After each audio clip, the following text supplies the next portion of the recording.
प्यार, तकरार और तकदीर, कभी कभी तीनों मिलकर एक ऐसी कहानी लिखते हैं जिसकी स्क्रिप्ट हम खुद भी नहीं समझ पाते। आरोही और कबीर की कहानी खत्म नहीं हुई थी, बल्कि वक्त ने बस एक विराम लगा दिया था। पिछली बार जब दोनों अलग हुए थे तो लगा था कि अब उनके रास्ते कभी नहीं मिलेंगे, लेकिन तकदीर के खेल निराले होते हैं। क्या पुराने रिश्ते की खटास मिट सकती है? क्या दो दिल जो एक दूसरे से दूर जाना चाहते थे फिर से पास आ सकते हैं? ब्रेकअप के 3 साल बाद मुंबई के सबसे बड़े इवेंट मैनेजमेंट फर्म में बैठी आरोही अपने अगले प्रोजेक्ट की डिटेल्स पढ़ रही थी। मैम, ये इस साल का सबसे बड़ा इवेंट है, खन्ना फैमिली की ग्रैंड डेस्टिनेशन वेडिंग। उसकी असिस्टेंट साक्षी ने फाइल आगे बढ़ाते हुए कहा। आरोही ने फाइल खोली और हल्की मुस्कान दी। अब उसकी जिंदगी सिर्फ और सिर्फ उसके करियर के इर्द गिर्द घूमती थी। शादी कहाँ हो रही है? उसने लापरवाही से पूछा। जयपुर के रॉयल पैलेस में। सब कुछ रॉयल और ग्रैंड होगा। हमें पूरा इवेंट संभालना है। आरोही ने सिर हिलाया। ठीक है, सारी डिटेल्स भेज दो। मैं शाम तक पूरा प्लान तैयार कर लूंगी। उसे क्या पता था कि यह शादी सिर्फ एक इवेंट नहीं, बल्कि उसकी जिंदगी का सबसे बड़ा इम्तिहान साबित होने वाली थी। दिल्ली में कबीर भी अपनी नई जिंदगी में व्यस्त था। अब वह एक सफल इवेंट डेकोरेटर बन चुका था और उसकी कंपनी क्रिएटिव ड्रीम्स बड़े बड़े इवेंट्स हैंडल कर रही थी। भाई, अगला प्रोजेक्ट कौन सा है? उसके छोटे भाई समर ने पूछा। कबीर ने डायरी देखते हुए जवाब दिया। जयपुर में एक रॉयल वेडिंग, हमें वहां डेकोरेशन की पूरी जिम्मेदारी संभालनी है। समर उत्साहित हो गया। वाह, ये तो बहुत बड़ी शादी है। कौन कौन आने वाला है? सब बड़े बिजनेस टाइकून और सेलिब्रिटी होंगे। ये डील हमारे लिए बहुत बड़ी है। कबीर को क्या पता था कि इस इवेंट में उसे उस शख्स से फिर टकराना पड़ेगा जिससे वह कभी दूर जाना चाहता था। 1 पहली मुलाकात। जयपुर का रॉयल पैलेस अपनी भव्यता में चमक रहा था। शादी की तैयारियां जोरों पर थीं। आरोही होटल के अंदर दाखिल हुई और अपने काम में व्यस्त हो गई। वह अपनी टीम को निर्देश दे रही थी जब उसकी नजर सामने खड़े एक शख्स पर पड़ी। कबीर! उसका दिल जोर से धड़क उठा। कबीर भी उसे देखकर ठहर गया। कुछ पलों तक दोनों बस एक दूसरे को देखते रहे। आरोही ने खुद को संभालते हुए कहा, तुम यहां क्या कर रहे हो? कबीर ने हल्की मुस्कान दी। मैं यहां वेडिंग डेकोरेशन का काम कर रहा हूं। और तुम? मैं इवेंट की प्लानर हूं। आरोही ने संक्षिप्त जवाब दिया। दोनों के बीच एक अजीब सी खामोशी छा गई। तभी साक्षी और समर वहां आ गए। साक्षी ने कहा, मैम, हमें डेकोरेशन टीम से मीटिंग करनी है। समर ने कबीर से कहा, भाई, तुम्हें भी इवेंट टीम से कोऑर्डिनेट करना है। आरोही और कबीर की नजरें फिर मिलीं। अब उन्हें इस इवेंट के लिए साथ काम करना था, चाहे वे चाहें या नहीं। मीटिंग रूम में आरोही और कबीर आमने सामने बैठे थे। दोनों प्रोफेशनल अंदाज में बात कर रहे थे, लेकिन उनकी आंखों में अब भी अधूरे सवाल थे। हमें थीम को थोड़ा ट्रेडिशनल रखना चाहिए, आरोही ने कहा। लेकिन मॉडर्न टच भी होना चाहिए, कबीर ने अपनी राय रखी। साक्षी और समर उनकी बातचीत देख रहे थे। उन्हें लग रहा था कि दोनों के बीच कुछ अजीब सा है, लेकिन वे समझ नहीं पाए कि यह अजीबपन क्या है। मीटिंग के बाद कबीर ने आरोही को रोक लिया। कैसी हो? उसने धीमे से पूछा। आरोही ने ठंडी सांस ली। अच्छी हूं। और तुम? मैं भी ठीक हूं। दोनों फिर चुप हो गए। क्या ये चुप्पी उनके अधूरे प्यार की गवाह थी? शादी की तैयारियां जोरों पर थीं।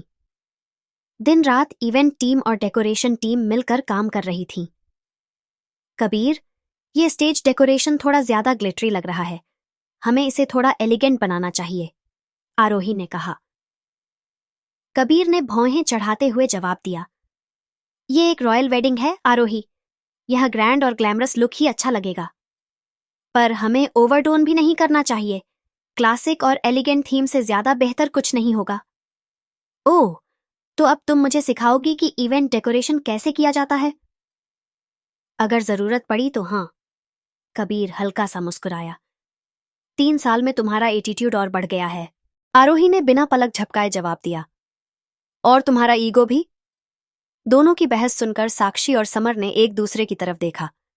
साक्षी ने फुसफुसाते हुए कहा, ये दोनों एक दूसरे को जानते हैं, है ना?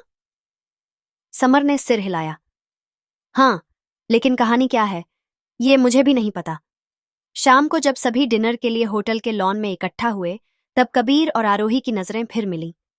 आरोही अकेले एक टेबल पर बैठी थी, तभी कबीर उसके सामने आकर बैठ गया। इतने सालों बाद मिले हैं, तो एक बार बात तो कर ही सकते हैं, है ना? कबीर ने कहा। आरोही ने उसकी तरफ देखा और हल्की मुस्कान के साथ जवाब दिया, हम यहां काम के लिए आए हैं, यादें ताजा करने के लिए नहीं। पर यादें खुद ब खुद ताजा हो रही हैं आरोही, तुम्हें नहीं लग रहा? आरोही ने ठंडी सांस ली। कबीर, कुछ चीजें जितनी पुरानी हो जाती हैं, उतना ही उन्हें छोड़ देना सही होता है। कबीर चुप हो गया। उसके चेहरे पर हल्का सा दर्द झलक रहा था। तुम खुश हो? कबीर ने अचानक पूछा। आरोही ने कुछ पल सोचा, फिर धीरे से कहा, हाँ। और तुम? कबीर ने एक सेकंड के लिए उसकी आंखों में देखा और फिर कहा, हाँ, मैं भी। पर दोनों जानते थे कि वे झूठ बोल रहे थे। अगले दिन एक कॉकटेल पार्टी रखी गई थी, जहां सबको फॉर्मल आउटफिट्स में आना था। आरोही एक काले रंग की शिफॉन साड़ी में बेहद खूबसूरत लग रही थी। कबीर ने उसे देखा तो एक पल के लिए सब कुछ भूल गया। समर ने हंसते हुए कहा, भाई, तुम तो अभी भी वही पुराने कबीर लग रहे हो, जो कभी अपनी नजरें आरोही से नहीं हटा पाता था। कबीर ने तुरंत खुद को संभाला। बकवास मत कर, समर। रात के दौरान दोनों को बार बार साथ में काम करना पड़ रहा था। कभी टेबल अरेंजमेंट्स पर डिस्कशन, कभी गेस्ट एंट्री प्लानिंग पर बहस। लगता है तुम्हें मेरी कोई भी बात पसंद नहीं आती, आरोही ने गुस्से में कहा। क्योंकि तुम्हें हर चीज पर कंट्रोल चाहिए, कबीर ने तंज कसा। और तुम्हें लगता है कि तुम हर चीज मुझसे बेहतर जानते हो। कबीर ने गहरी सांस ली। हो सकता है क्योंकि मैंने तुम्हें जाना था आरोही। आरोही कुछ बोलने ही वाली थी कि तभी एक आवाज आई, अरे वाह, तुम दोनों तो बहुत अच्छे लग रहे हो साथ में। वे दोनों पलटे तो सामने मिस्टर खन्ना खड़े थे, जो शादी के दूल्हे के पिता थे। आप लोग एक टीम की तरह काम कर रहे हैं, अच्छा लग रहा है। वैसे आप दोनों शादीशुदा हो क्या? आरोही और कबीर दोनों चौंक गए। नहीं, आरोही ने जल्दी से जवाब दिया।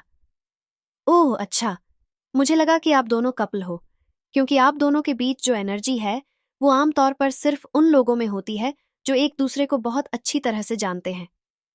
आरोही और कबीर एक दूसरे की तरफ देखे बिना वहां से चले गए। शादी की तैयारियां तेजी से आगे बढ़ रही थीं। हर तरफ रौनक और चमक धमक थी, लेकिन कबीर और आरोही के दिलों में कुछ और ही हलचल मची थी। वे हर बार एक दूसरे से टकरा तो रहे थे, लेकिन किसी अनकहे एहसास को नजरअंदाज करने की कोशिश कर रहे थे। तुम ये सीटिंग अरेंजमेंट फिर से चेंज क्यों कर रही हो? कबीर ने हल्की नाराजगी से पूछा। क्योंकि यह गेस्ट लिस्ट के हिसाब से सही नहीं है, आरोही ने जवाब दिया, बगैर उसकी तरफ देखे। मुझे लगता है कि यह पहले ही परफेक्ट था। तुम हमेशा चीजों को जरूरत से ज्यादा बदलने की कोशिश क्यों करती हो? आरोही ने उसे घूरा। और तुम हमेशा बहस क्यों करते हो? कबीर थोड़ा मुस्कुराया। शायद इसलिए कि तुम्हारे जवाब मुझे सुनना अच्छा लगता है। आरोही चुप हो गई। कभी यह तकरार प्यार में बदल जाया करती थी, लेकिन अब यही तकरार एक अजीब खामोशी के साथ खत्म हो जाती थी। रात में जब शादी की तैयारियां थोड़ी सुस्त पड़ी, तो आरोही लॉन में टहलने निकल आई। ठंडी हवा उसे सुकून दे रही थी, लेकिन दिल के अंदर कहीं एक हलचल थी। अब भी रात में अकेले घूमने की आदत नहीं गई तुम्हारी? कबीर की आवाज सुनकर वह चौंक गई। तुम यहां क्या कर रहे हो? उसने सीधे पूछा। बस वैसे ही। कुछ पलों तक दोनों के बीच खामोशी रही। फिर कबीर ने कहा, आरोही, क्या तुम्हें कभी लगा कि जो हुआ वो नहीं होना चाहिए था? आरोही ने गहरी सांस ली। हम जो सोचते हैं जरूरी नहीं कि वही हो। कभी कभी तकदीर हमारे फैसले हमसे छीन लेती है। और अगर तकदीर हमें दूसरा मौका दे? आरोही ने उसकी तरफ देखा, लेकिन कोई जवाब नहीं दिया। अगले दिन शादी का संगीत था। रौनक अपने चरम पर थी। चारों तरफ रंग बिरंगी रोशनी, डांस और खुशियां बिखरी थीं। आरोही नीले रंग के खूबसूरत लहंगे में बेहद हसीन लग रही थी। कबीर की नजरें अनायास ही उस पर टिक गईं। समर ने उसके कंधे पर हल्की थपकी दी। भाई, नजरें मत चुराओ। अगर अब भी दिल में कुछ बाकी है तो जाकर बात करो। तू बेवजह के फिल्मी डायलॉग मत मार, कबीर ने हंसकर कहा, लेकिन उसकी आंखों में कुछ और ही था। शाम होते होते जब माहौल हल्का हुआ तो कबीर ने खुद को आरोही के करीब पाया। तुम आज बहुत खूबसूरत लग रही हो, उसने बिना भूमिका के कह दिया। आरोही ने उसे देखा और हल्की मुस्कान दी। थैंक्स। याद है जब पहली बार तुमने साड़ी पहनी थी, तब मैंने भी यही कहा था। आरोही को सब याद था, लेकिन उसने कुछ नहीं कहा। हम कितना भी आगे बढ़ जाए, कुछ यादें हमेशा हमारे साथ रहती हैं, कबीर ने धीरे से कहा। शायद, आरोही ने जवाब दिया और वहां से चली गई।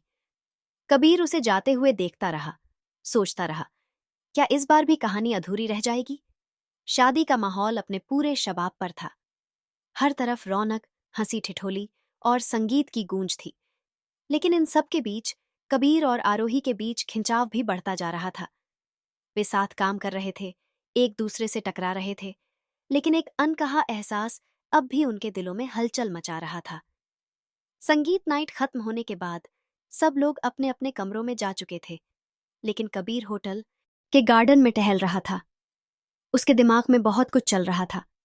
आरोही की मौजूदगी, उसके पुराने शब्द, उसकी मुस्कान, सब कुछ उसे उस बीते समय में ले जा रहा था जब वे साथ थे।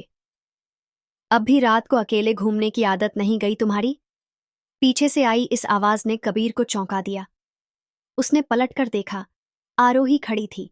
हल्की ठंडी हवा में उसके खुले बाल उड़ रहे थे। तुम भी तो जाग रही हो, कबीर ने हल्की मुस्कान के साथ जवाब दिया। आरोही उसके पास आकर बेंच पर बैठ गई। नींद नहीं आ रही थी। कबीर भी उसके बगल में बैठ गया। शायद क्योंकि हमारे अंदर कुछ सवाल अब भी जिंदा हैं, जिनके जवाब हमें नहीं मिले। आरोही ने उसकी ओर देखा। कुछ सवालों के जवाब नहीं होते कबीर, उन्हें बस वक्त के हवाले कर देना चाहिए। कबीर ने गहरी सांस ली। तुम्हें नहीं लगता कि हम वक्त को बस एक बहाना बना रहे हैं?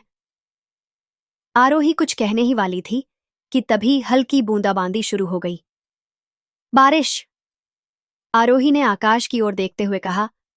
याद है जब पहली बार बारिश में भीगते हुए हम तुम्हारे घर तक गए थे? आरोही को सब याद था, लेकिन उसने खुद को रोकते हुए कहा, कबीर, अब इन बातों का कोई मतलब नहीं है।